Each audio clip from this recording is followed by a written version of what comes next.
It was Christmas Eve, and although it was still afternoon, lights had begun to appear in the shops and houses of the little Russian village, for the short winter day was nearly over. Old Papa Panov, the village shoemaker, stepped outside his shop to take one last look around. The sounds of happiness, the bright lights, and the faint but delicious smell of Christmas cooking reminded him of past Christmas times when his wife had still been alive and his own children were little. His usually cheerful face looked sad now, but he went back indoors with a firm step, put up the shutters and set a pot of coffee to heat on the charcoal stove. Papa Panov did not often read, but tonight he pulled down the big old family Bible and slowly, tracing the lines with one forefinger, he read again the Christmas story. He read how Mary and Joseph, tired by their journey to Bethlehem, found no room for them at the inn. "Oh dear," exclaimed Papa Panov, "if only they had come here. I would have given them my bed, and I could have covered the baby with my patchwork quilt to keep him warm." He read on about the wise men who had come to see the baby Jesus, bringing him splendid gifts. Papa Panov's face fell. "I have no gift that I could give him," he thought sadly. Then his face brightened. He put down the Bible, got up, stretched his long arms to the shelf high up in his little room.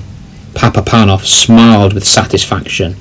Yes, they were as good as he remembered. The best shoes he had ever made. I should give him those, he decided. He was feeling tired now, and the further he read, the sleepier he became. In no time at all, Papa Panov was fast asleep. He dreamed that someone was in his room, and he knew at once, as one does in dreams, who the person was. It was Jesus.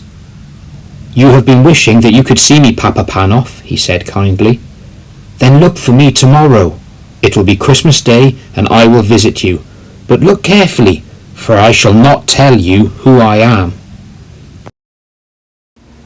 When at last Papa Panov awoke, the bells were ringing out, and the thin light was filtering through the window. "Bless my soul," said Papa Panov. "It's Christmas Day." The street was deserted. No one was stirring yet. No one except the road sweeper. The road sweeper looked as miserable and dirty as ever, and well he might. Whoever wanted to work on Christmas Day, and in the raw, cold and bitter freezing mist of such a morning?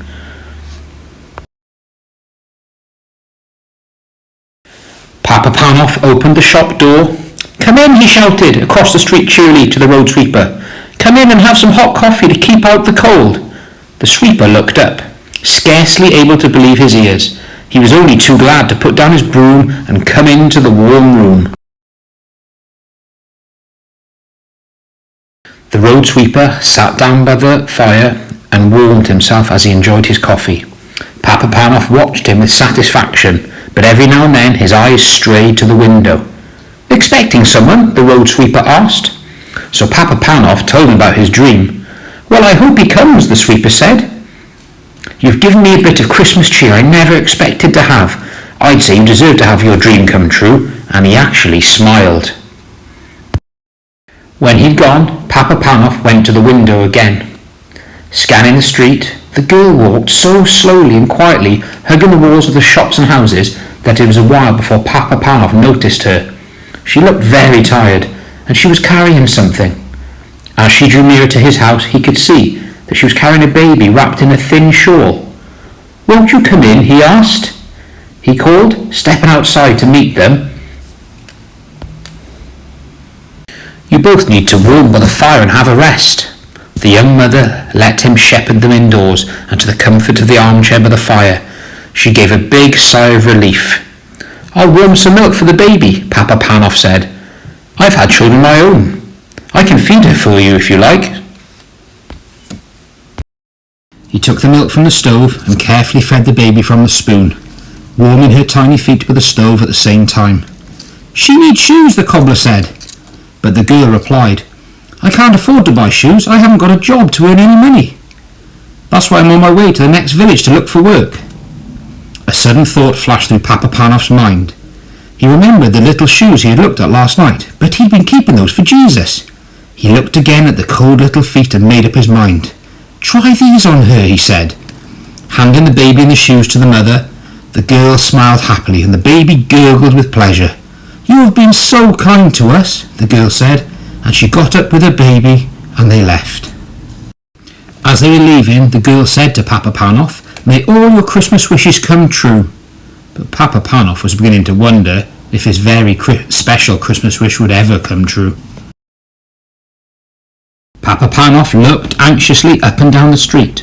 There were plenty of people about, but they were all faces that he recognised. They were neighbours going to call on their families. They nodded and smiled and wished him happy Christmas. There were beggars, and Papa Panov rushed indoors to fetch some hot soup and a generous hunk of bread, hurrying out again in case he missed the important stranger. All too soon the winter dusk fell. When Papa Panov next went to the door and strained his eyes, he could no longer make out the passers-by, it was so dark. Most were home and indoors by now anyway. So it had just been a dream after all. Jesus had not come at all. But once again he knew he was no longer alone in the room. This was not a dream, because he was wide awake. "Who are you?" he called out, bewildered. It was the voice of Jesus. "I was hungry, and you fed me," he said.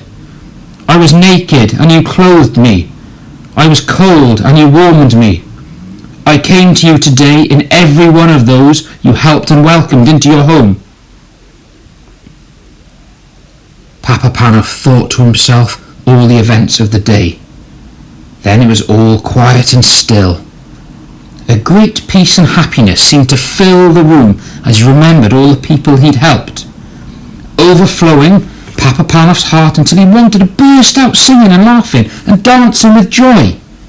"So he did come after all," he said.